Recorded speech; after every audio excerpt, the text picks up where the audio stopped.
നമസ്കാരം. ന്യൂസ് 11:30 സ്വാഗതം. എരുമപ്പെട്ടി ചിറമനേങ്ങാട് നെല്ലിക്കുന്നിൽ വീടിനുള്ളിൽ മനുഷ്യന്റെ അസ്ഥികൂടം കുഴിച്ചിട്ട നിലയിൽ കണ്ടെത്തിയ സംഭവം കൊലപാതക സാധ്യത തള്ളാതെ പോലീസ്. അസ്ഥികൂടം സ്ത്രീയുടേതാണെന്ന് ഫോറൻസിക് വിഭാഗം സ്ഥിരീകരിച്ചു. 3 വർഷമായി ആൾതാമസമില്ലാത്ത വീട്ടിൽ അറ്റകുറ്റപ്പണികൾ നടത്തുന്നതിനിടയിലാണ് പുറകിലുള്ള വരാന്തയിലെ അടുപ്പു തറയ്ക്കുള്ളിൽ മൃതദേഹം കുഴിച്ചിട്ട നിലയിൽ കണ്ടെത്തിയത്. അടുപ്പു തറ പൊളിച്ചു മാറ്റുന്നതിനിടയിലാണ് പ്ലാസ്റ്റിക് പായയിൽ പൊതിഞ്ഞ നിലയിൽ തലയോട്ടിയും അസ്ഥികളും കണ്ടത്. 42 വയസ്സിനും 45 വയസ്സിനും ഇടയിൽ പ്രായമുള്ള സ്ത്രീയുടേതാണ് അസ്ഥികളെന്നും ഇവർക്ക് 153 സെന്റിമീറ്റർ ഉയരമുണ്ടെന്നും ഫോറൻസിക് പരിശോധനയിൽ കണ്ടെത്തിയിട്ടുണ്ട്. അസ്ഥികളോടൊപ്പം ലഭിച്ച ലോഹ ഏലസിനുള്ളിൽ അറബി വാക്കുകൾ എഴുതിയിട്ടുണ്ട്. കൊലപാതകമാകാനാണ് കൂടുതൽ സാധ്യതയുള്ളത്. മരണകാരണം ഫോറൻസിക് വിഭാഗം നടത്തുന്ന കൂടുതൽ പരിശോധനയിലെ വ്യക്തമാകൂ. കുന്നംകുളം ACP CR സന്തോഷിന്റെയും എരുമപ്പെട്ടി ഇൻസ്പെക്ടർ അനീഷ് കുമാറിന്റെയും നേതൃത്വത്തിൽ അന്വേഷണം ഊർജിതമാക്കിയിട്ടുണ്ട്. ഈ വീട്ടിൽ വാടകയ്ക്ക് താമസിച്ചിരുന്നവരെ കേന്ദ്രീകരിച്ചാണ് പ്രാഥമിക അന്വേഷണം നടക്കുന്നത്. ചില കുടുംബങ്ങളെ വിളിച്ചുവരുത്തി മൊഴി രേഖപ്പെടുത്തിയിട്ടുണ്ട്. ഗുരുവായൂർ മർച്ചന്റ് അസോസിയേഷൻ പ്രസിഡന്റും നഗരസഭ മുൻ വൈസ് ചെയർമാനുമായ TN മുരളിക്ക് നേരെ കുരുമുളക് സ്പ്രേ പ്രയോഗം. അജ്ഞാതന്റെ അപ്രതീക്ഷിത ആക്രമണത്തെ തുടർന്ന് മുരളി ചികിത്സ തേടി. ഗുരുവായൂർ ടെമ്പിൾ പോലീസിൽ പരാതി നൽകി. തിങ്കളാഴ്ച വൈകിട്ട് 7:30യോടെയാണ് സംഭവം. വീട്ടിലേക്കുള്ള വഴിയിലൂടെ നടന്നു പോകുന്നതിനിടെ പുറകിലെത്തിയാണ് അക്രമി കുരുമുളക് സ്പ്രേ ചെയ്തത്. കണ്ണിലും മുഖത്തും നീറ്റൽ അനുഭവപ്പെട്ടതോടെ നിലവിളിക്കുകയും അയൽവാസികൾ ഓടിയെത്തുകയുമായിരുന്നു. നാട്ടുകാർ പിന്തുടർന്നതോടെ അക്രമി കാറിൽ കയറി രക്ഷപ്പെട്ടു. കാറിനെ പിന്തുടർന്നെങ്കിലും കണ്ടെത്താനായില്ല. ആക്രമണ കാരണം വ്യക്തമല്ലെന്ന് മുരളി പറഞ്ഞു. പോലീസ് മേഖലയിലെ CCTV ക്യാമറകൾ പരിശോധിച്ചു വരികയാണ്.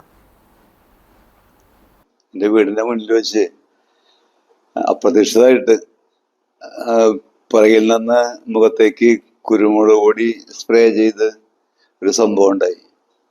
പെട്ടെന്ന് എന്താണ് സംഭവിക്കുന്നതെന്ന് അറിയുന്നില്ല. അതിന് മുമ്പ് സ്പ്രേ അടിച്ചു. തിരിഞ്ഞു നോക്കിയ വഴിക്ക് ഒരാൾ ഓടുന്നത് കണ്ടു. ഞാൻ പിന്നാലെ പോയി റോഡ് വരെ അതിന്റെ പിന്നാലെ ഓടി. അപ്പോഴേക്കും അടുത്ത വീട്ടിലെ ആളുകളൊക്കെ എന്റെ ബഹളം കേട്ട് വന്നു. എന്റെ മുന്നിൽ വെച്ചിട്ടാണ് സംഭവം ഉണ്ടായത്. എന്നെ വെയിറ്റ് ചെയ്ത് നിന്ന് ഞാൻ ഇറങ്ങിയപ്പോ പിന്നിൽ വന്ന് ചെയ്തതായിട്ട് എനിക്ക് തോന്നുന്നത്. എന്താ സംഭവം എന്നുള്ളത് ഈ പരിസരത്ത് പെട്ടെന്ന് അങ്ങനെ എന്നെ പേഴ്സണലായിട്ടൊരു വിഷയത്തിലേക്ക് ഇപ്പൊ അടുത്ത ദിവസങ്ങളിലൊന്നും ഏർപ്പെട്ടതായിട്ട് എനിക്ക് ധാരണയിലില്ല. പരിസരവാസികളൊക്കെ പരിചയമുള്ള ആളായതുകൊണ്ട് ക്യാമറയുടെ ഒക്കെ CD-കളൊക്കെ റിക്കവർ ചെയ്ത് തരാമെന്ന് പറഞ്ഞിട്ടുണ്ട്. അപ്പൊ ഈ വാഹനത്തെ കുറിച്ചും അതിന്റെ എന്താ സംഭവിച്ചതിനെ കുറിച്ചും നാളെ നമുക്ക് അറിയാൻ കഴിയുള്ളൂ. പുന്നീർകുളം കൂട്ടായ്മ പെയിൻ ആൻഡ് പാലിയേറ്റീവ് കെയർ വെയർഹൌസും ഡ്രസ് ബാങ്കിന്റെയും ഉദ്ഘാടനം പഞ്ചായത്ത് പ്രസിഡന്റ് TK ഹസൻ തളികശ്ശേരി നിർവഹിച്ചു. സ്വകാര്യ വ്യക്തി സൗജന്യമായി നൽകിയ 3 സെന്റ് സ്ഥലത്താണ് വെയർഹൌസും ഡ്രസ് ബാങ്കും നിർമ്മിച്ചിട്ടുള്ളത്. പാലിയേറ്റീവ് പ്രവർത്തനങ്ങൾക്കൊപ്പം സുമനസ്സുകളിൽ നിന്നും ശേഖരിക്കുന്ന വസ്ത്രങ്ങൾ ആവശ്യക്കാർക്ക് ഉപയോഗിക്കാവുന്ന രീതിയിൽ സൗജന്യമായി നൽകുന്നതിനു വേണ്ടിയാണ് ഡ്രസ് ബാങ്ക് സൗകര്യം ഏർപ്പെടുത്തിയിട്ടുള്ളത്. കൂട്ടായ്മ വളണ്ടിയർ കടിക്കാട് തൈപ്പറമ്പിൽ ഫാത്തിമ ബക്കറിന്റെ വസതിയിൽ ചേർന്ന യോഗത്തിൽ സംഘടനാ പ്രസിഡന്റ് ഹുസൈൻ മാസ്റ്റർ അധ്യക്ഷത വഹിച്ചു. പുന്നീർകുളം പഞ്ചായത്ത് മെമ്പർമാരായ ഷിമോദ് കാട്ടിശ്ശേരി, KH ആബിദ്, അഭയം മൈമൂന, കാരുണ്യം കുഞ്ഞുമുഹമ്മദ് ഹാജി തുടങ്ങിയവർ സംസാരിച്ചു. KMPU സംസ്ഥാന തലത്തിൽ ഏർപ്പെടുത്തിയ പ്രഥമ അച്ചടി മാധ്യമ പുരസ്കാരത്തിന് മാധ്യമപ്രവർത്തകരായ C. മൂസ പെരിങ്ങോട്, മടവൂർ അബ്ദുൽ ഖാദർ എന്നിവർ അർഹരായി. വിഷ്വൽ മീഡിയ രംഗത്തെ പുരസ്കാരം മോഹൻ ചീക്കിലോട്ടിനാണ്. കണ്ണൂരിൽ നടന്ന കേരള മീഡിയ പേഴ്സൺസ് യൂണിയൻ സംസ്ഥാന സമ്മേളനത്തോടനുബന്ധിച്ചാണ് പുരസ്കാരം പ്രഖ്യാപിച്ചത്. 2020 മുതൽ മാതൃഭൂമി പാലക്കാട് യൂണിറ്റിൽ കൂറ്റനാട് ലേഖകനായി പ്രവർത്തിക്കുന്ന C. മൂസയ്ക്ക് മനുഷ്യജീവിതത്തെ കേന്ദ്രീകരിച്ച മികച്ച റിപ്പോർട്ടിങ്ങിനാണ് അംഗീകാരം. മെയ് 1 മാതൃഭൂമിയിൽ പ്രസിദ്ധീകരിച്ച ഒരു കൈമതി തൊഴിലെടുക്കാൻ ഈ പോരാളിക്ക് എന്ന റിപ്പോർട്ടാണ് പുരസ്കാരത്തിന് പരിഗണിച്ചത്. ദീർഘകാലം പ്രൈമറി അധ്യാപകനായിരുന്ന C. മൂസ പിന്നീട് മുഴുവൻ സമയ മാധ്യമ പ്രവർത്തകനായി. അധ്യാപകനായിരിക്കെ സംസ്ഥാന തലത്തിൽ 4 തവണ മികച്ച പ്രഭാഷകനായി തെരഞ്ഞെടുക്കപ്പെട്ടിട്ടുണ്ട്. സാമൂഹിക സാംസ്കാരിക രംഗങ്ങളിലും സജീവമാണ്. അടുത്ത മാസം സംഘടിപ്പിക്കുന്ന ചടങ്ങിൽ പുരസ്കാര വിതരണം നടക്കുമെന്ന് KMPU സംസ്ഥാന president Peter Ezhimala, general secretary V. Syed എന്നിവർ അറിയിച്ചു. തിരുവത്തറ പുത്തൻ കടപ്പുറം സൂര്യ കടലാമ സംരക്ഷണ സമിതിയുടെ ഈ സീസണിലെ ആദ്യ കടലാമ മുട്ട വിരിഞ്ഞിറങ്ങി. ചാവക്കാട് നഗരസഭാ ചെയർമാൻ AH അക്ബർ കടലാമ കുഞ്ഞുങ്ങളെ പുത്തൻ കടപ്പുറം കടലിലേക്ക് ഇറക്കിവിട്ട് ഉദ്ഘാടനം നിർവഹിച്ചു. Deputy range officer Geevar P. A. Syed Muhammad, section forest officer PV Nitheesh, Dhanesh KV, Raijo Joy P.